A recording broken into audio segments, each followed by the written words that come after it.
Olá, queridos alunos, estamos de volta e hoje nós vamos falar sobre a última aula do tomo 1. Última já? Já. Nossa, como passou rápido. Aliás, esse tempo com vocês é muito agradável e passa muito rápido. Como tudo que é agradável passa muito rápido, né? E hoje nós vamos falar sobre Evangelho no Lar, que é o tomo 1, módulo 9, roteiro 3. O que é o Evangelho no Lar? Existem fórmulas, Você quer fazer oração? formas. Ficar orando? Vamos descobrir? Vamos. É uma reunião em família de estudo e reflexão dos ensinamentos de Jesus à luz da doutrina espírita, tendo a prece como ligação com o Mestre. Falamos nas duas últimas aulas sobre adoração e prece, né? Agora vamos dar uma aplicação prática dessas aulas, que é o Evangelho no Lar. É um ato de adoração a Deus que deve ser realizado em hora e dias certos. Ué, hora e dias certos? Por que será isso? O primeiro culto do Evangelho no Lar foi realizado pelo próprio Jesus na casa de Simão Pedro, conforme nos relata o espírito Mário Lúcio no livro Jesus no Lar. Naquela ocasião, o mestre levou todos os presentes a refletirem que, se não conseguissem viver em harmonia no próprio lar, com seus entes mais próximos, como podemos intentar viver em paz fora do lar? Estou mostrando aí que o culto no lar, ele também tem a função de quê? Agregar a família. Socializar. Fazer com que todos convirjam com o mesmo pensamento em relação às coisas espirituais. Então, qual a importância do Evangelho no lar? Ele prepara a melhoria do ambiente doméstico. Nós podemos notar que depois que passamos a fazer o Evangelho no Lar, existe uma harmonia melhor no ambiente, existe uma aura mais leve. É um processo avançado de defesa exterior pelas claridades espirituais que acende em torno. Ou seja, como se o lar ficasse amparado pela espiritualidade. Aquele que ora traz consigo inalienável couraça. Daí, o lar que cultiva a prece se transforma em fortaleza. Como vimos em aulas passadas, né, o nosso pensamento ele vai contaminar esse ambiente, vai envolver esse ambiente com energias salutares. Então, o que o Evangelho vai fazer é conectar todos aqueles membros para que, não divergindo, mas convergindo num único pensamento, possam emitir, porque são fontes geradoras, energias que possam manipular o fluido cósmico e, com isso, trazer uma melhoria no ambiente em que essa família está atuando. Não só a família, mas em volta dela, através dos seus vizinhos, através de outras pessoas que ali estão a emitir ondas de pensamento, algumas vezes nem por maldade, mas pensamentos muitas das vezes ruins, né, que são emitidos, e a prática do Evangelho vai neutralizar, vai diminuir a força dessa energia que está sendo emanada para aquele lar. Ou seja, trazemos a ciência para explicar o que ocorre nessa reunião de Evangelho no Lar, que é justamente o quê? Harmonizar o ambiente. Através de quê? Imprimindo a nossa vontade, o nosso pensamento. No fluido cósmico. Então, o nosso pensamento ele vai manipular esse fluido cósmico através do quê? De um gerador que é criado quando todos ali convergem com o mesmo pensamento. E afinal, quais os livros que devem ser estudados nesse tipo de reunião? Vamos ver alguns. Claro, uma lista fixa? Não, nós estamos dando exemplos do que vocês podem utilizar no estudo do Evangelho no Lar. O primeiro deles é, claro, o Evangelho segundo o Espiritismo. Nós temos também o Evangelho em Casa, o Pão Nosso, Fonte Viva e tantas outras páginas e livros evangélicos. Existem livros adequados, vamos ver mais à frente, à criança, que também pode ser utilizada. Ou seja, são passagens bíblicas de uma forma bastante infantil para que a criança entenda essa ligação com o mundo espiritual.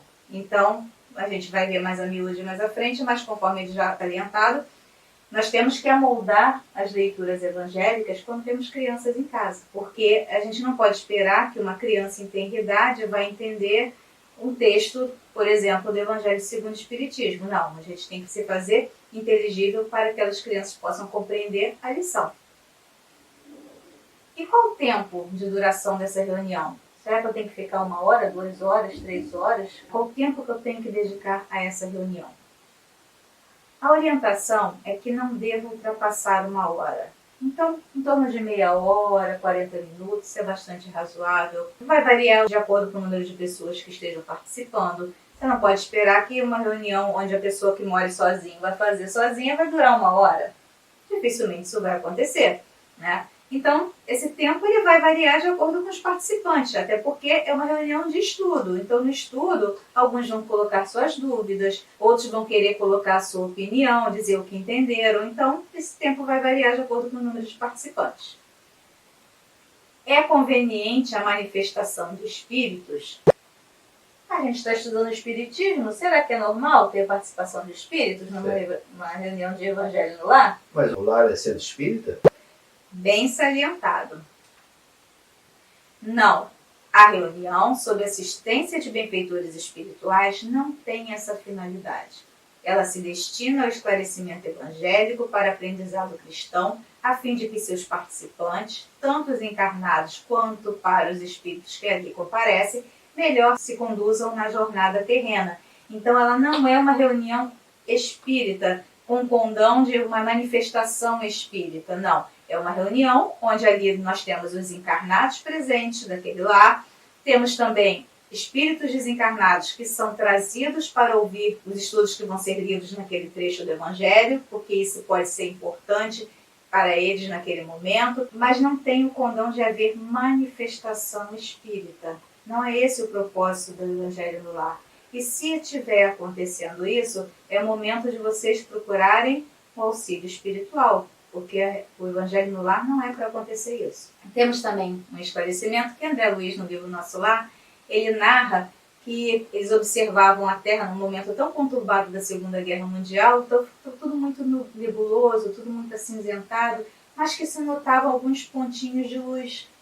E esses pontinhos de luz significavam locais onde estava havendo o quê? Sintonia com o Criador. Através de quê? De orações. Eram igrejas, eram sinagogas, eram casas onde estava ocorrendo o quê? Orações. Então, mostrando que a nossa casa, quando a gente pratica o Evangelho no lar com regularidade, ela se torna também um pontinho de luz, onde os benfeitores espirituais podem trazer espíritos que estão sendo socorridos para ouvir uma palavra edificante, para ouvir um trecho do Evangelho que vai auxiliá-los. Por isso, nós falamos lá no início da questão da regularidade. Esse é o condão, porque a gente trata um compromisso com a espiritualidade. E a espiritualidade sabe que vai poder contar conosco naquele momento, naquele dia, naquela hora.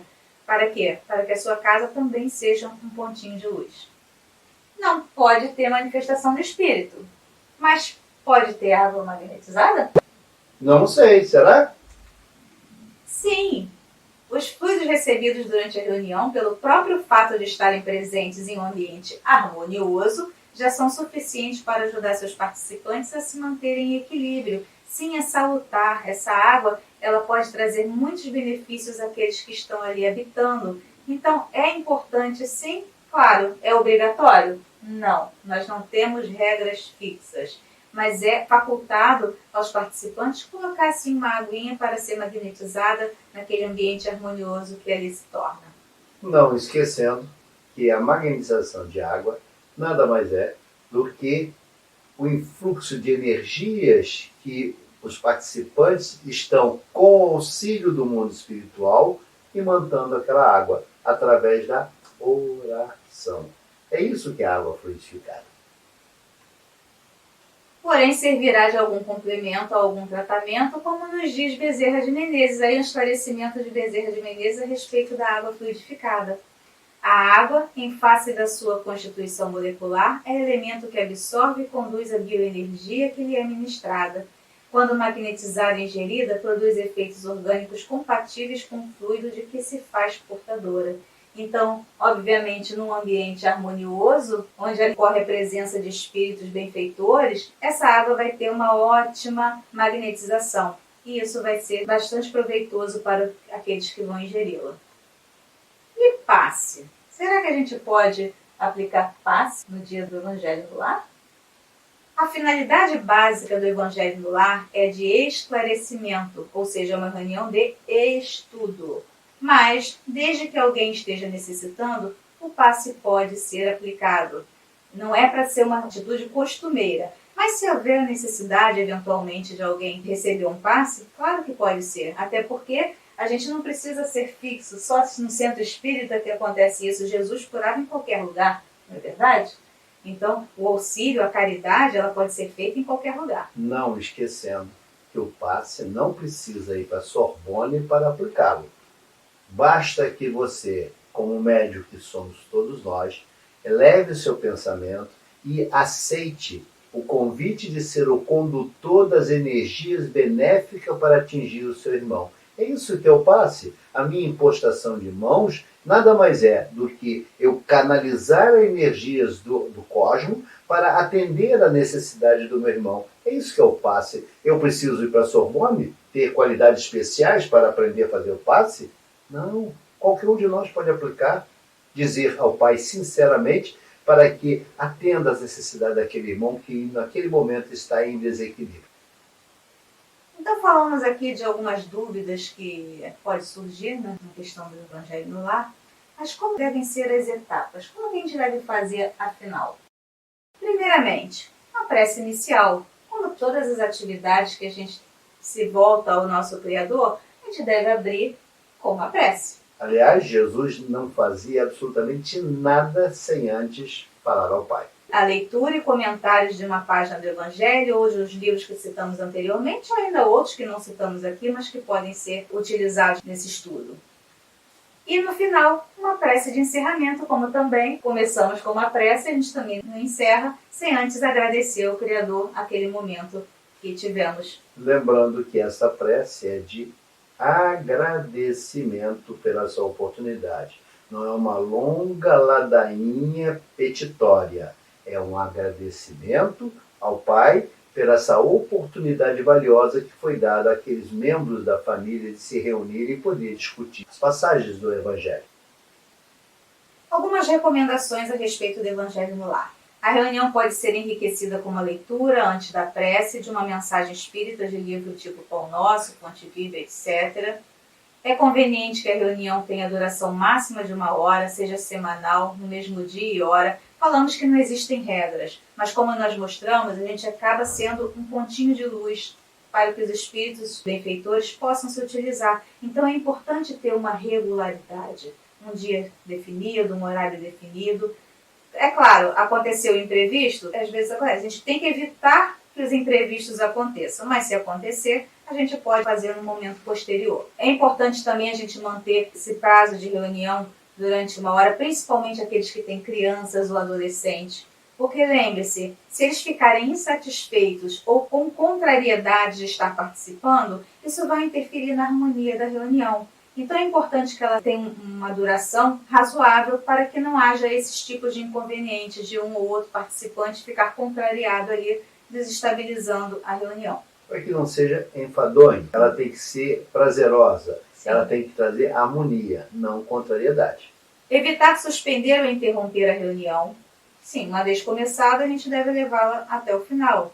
É comum, o telefone tocou, deixa tocar. Aliás, de preferência, nesse instante, desligue o telefone.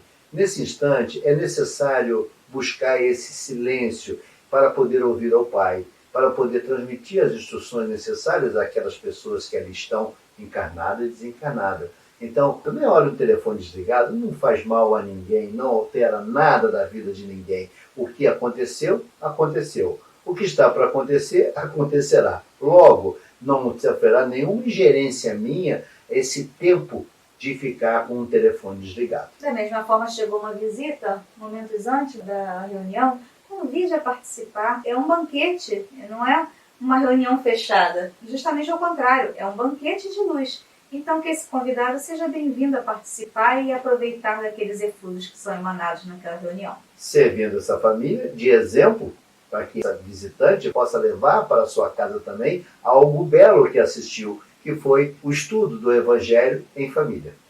As crianças devem participar, devem participar e adaptar a leitura, como já falamos anteriormente. A gente tem que adaptar a leitura para aqueles que ainda estão se alfabetizando, que estão ainda em ter idade para compreender certas coisas. Então a gente tem que falar de uma forma que eles entendam. E tem muitas obras aí fantásticas, né? É a Galinha Espiritinha. Tem coisas até engraçadinhas. Turma da Mônica, né? Diversas obras no sentido de demonstrar à criança as passagens do Evangelho de uma forma infantil, na linguagem que elas compreendem. Inclusive livros específicos para o Evangelho no Lar com crianças. Deve-se evitar comentários ou comparações que desmereçam pessoas ou religiões. Isso nem seria preciso falar, porque isso já é uma conduta que a gente deve ter no nosso dia a dia, ainda mais em uma reunião como essa. E evitar comunicações mediúnicas, porque, como já bem salientado, não é esse o foco da reunião, e sim o estudo dos temas espíritas. Então, nós espíritas entendemos que o lar não é somente a moradia dos corpos, mas, acima de tudo, a residência das almas. O santuário doméstico que encontra criaturas amantes da oração e dos sentimentos elevados converte-se em campo sublime das mais belas florações e colheitas espirituais. Então, mostrando que o nosso lar, ele é a nossa base. É para ele que a gente sai para trabalhar, mas a gente volta para onde? Para o nosso lar. Ele tem que ter uma harmonia reinante nele, uma coisa gostosa. A gente tem que querer voltar para o nosso lar. E uma das formas da gente harmonizar e trazer esse alto teor vibratório em nosso lar é através dessa ferramenta maravilhosa que a espiritualidade nos ensinou, que é o Evangelho no Lar. Muitos de nós não encontram esse prazer de retornar ao lar. Só vou voltar para casa porque estou cansado. Não, eu preciso encontrar prazer em voltar ao meu lar. Mas como é que eu encontro esse prazer de voltar ao meu lar? Quando ele está harmonioso, quando ele está em paz, quando o lá fora é muito barulhento ou me traz intranquilidade e dentro eu encontro a paz, dentro eu estou dentro do meu castelo, dentro das minhas proteções, das minhas fortificações. Então, quando lá ele se apresenta dessa forma, eu retorno, eu tenho prazer. Aliás, eu tenho pressa para voltar para casa, porque ele é um local de paz, de harmonia. É isso que o lar precisa representar para todos nós. E quando ele não representa isso, é sinal que ele está desarmonizado. É sinal que ele tem energias deletérias. É sinal que o fluido cósmico universal envolvente daquele lar está contaminado de forma negativa. Então, como vimos, o Evangelho no Lar, ele não tem uma forma a ser seguida, né, rigorosa. É preciso que haja o estudo no lar. Então, muitas das pessoas dizem, mas eu não tenho uma toalha branca para colocar na mesa. Daí? Mas eu não tenho água para botar na mesa. E eu não comprei as flores. E agora? Não vai ter o Evangelho no Lar. E faltou luz, eu não posso botar música.